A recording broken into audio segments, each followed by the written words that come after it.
This is day 1 of moving out. Masyadong labas. O ganyan. With my healthy. Masakit na puson ko, guys. First day ko today.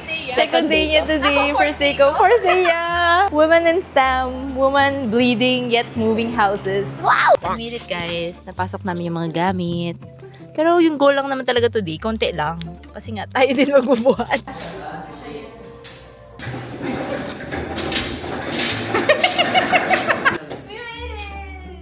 And this is it! This is the new place!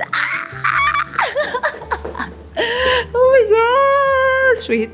Nahilo? This minery is real. Wait lang. Magpa-final na empty condo tour naman tayo in the next video. So, hindi ko muna itutour ngayon. And what really got me would be this window. This huge window na pa-curve. Here I am in my new apartment. Tignan nyo, na-imagine nyo na ba? Cheers! First wheel in the condo! Yay! This is the state of our room. Itong work desk natin. Tapos ito, dadalhin dito today. Pati yung lamp. Kaya sobrang good talaga investment yung mga gantong IKEA bags. Kasi very durable talaga siya kahit ang bigat. Tapos pwede mo lang isalpak lahat. Hindi ko alam anong unahin. Pero yung cabinet. Last batch pa tayo tomorrow kasi nga may mga iba na hindi na siya kasya today. I'm with mother. Morals apart. Aming gamit. Si madam naman nakaupo pa sa office chair habang binabantayan yung mga gamit dito.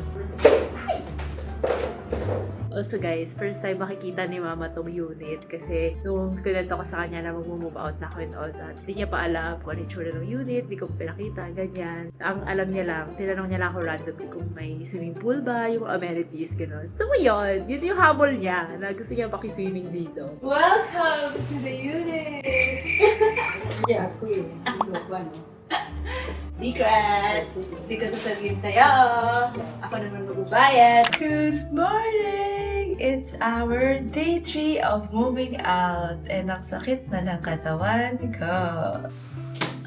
This is our first night here at the condo! Sobrang dami pang gamit. Aayusin ko naman siya in the next few days. But right now, let's absorb na nandito na talaga tayo ngayon. And as always, thank you so much for being here. See you in the next vlog. Bye!